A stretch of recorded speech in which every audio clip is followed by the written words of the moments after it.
Well, moving to Colorado should have been a fresh start for William Alonzo Jones. He was 22 years old when he was walking down the street in Aurora blasting music from a boombox. That's when his life was cut short. And while several people were there to see it happen, the killer has remained a mystery for 36 years now. Denver 7 reporter and attorney Jessica Crawford has been digging into this cold case and talking to people involved. What makes it so hard to solve, Jessica? Yeah, I asked the detective just that question, and he said this case does not have forensics.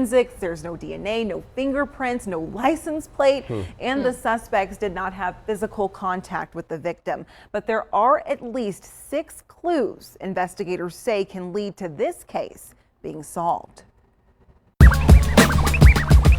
On the evening of May 10th, 1987, 22-year-old William Jones was walking eastbound on 13th Avenue in Aurora. And he was walking down the street, playing a boombox. The young man had only been living in Colorado for about 6 months at the time. Detectives say he was going to an unknown girlfriend's house. And he was, just a fun-going person. He loved his music. And he was down to earth. We would just go out into the community and sit in the park and draw people. I didn't understand how he was killed so soon when he had so much to give to the world. Witnesses saw a vehicle pull up next to him while he's walking on the sidewalk.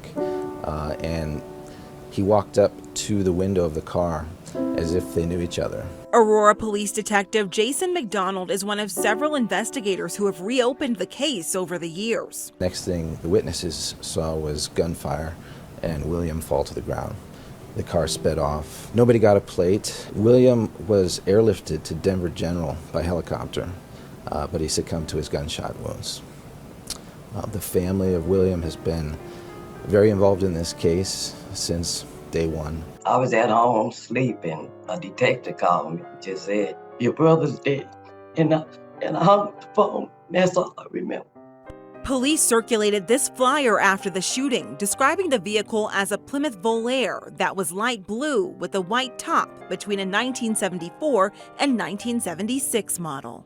You said there's a few pieces of information that you need that can help solve this case that someone out there might know. I would really like to know who this girlfriend was that William was dating back in May of 1987. Denise could be this girlfriend that we're talking about. Police also say William kept a diary. The diary does contain some day-to-day entries by somebody, and it appears to follow William's life and his daily activities.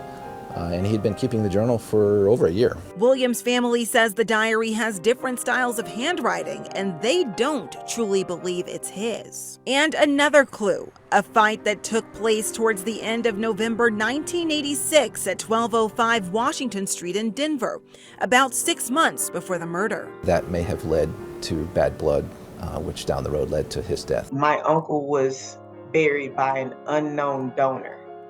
The person paid for the entire funeral, casket, everything. She believes that the person may have even been a friend of the family at the time, specifically a friend of William's grandmother. Your call cannot be completed. We called a number the family gave us for William's grandmother. No one answered. As Detective McDonald continues to investigate the case, he has this message for people who may know something. I think it goes back to, if this was your family member, what would you want done? And so I think all of us would want justice for that person. Please take this seriously.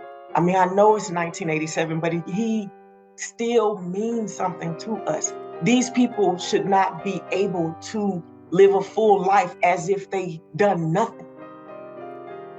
Oh, can't imagine not knowing. Absolutely. And there are so many just pieces to this case, that anonymous donor, that girlfriend named Denise. And we as journalists have seen so many different cases just be solved by people talking. Yeah. And that's what officers are hoping people will do here. So if you have any information on the case, police and family members urge you to call Metro Denver Crime Stoppers at 720-913-STOP or file a report online. You can stay anonymous and you could be eligible for a reward of up to $2,000. Yeah, maybe they'll get some new leads. Hopefully so.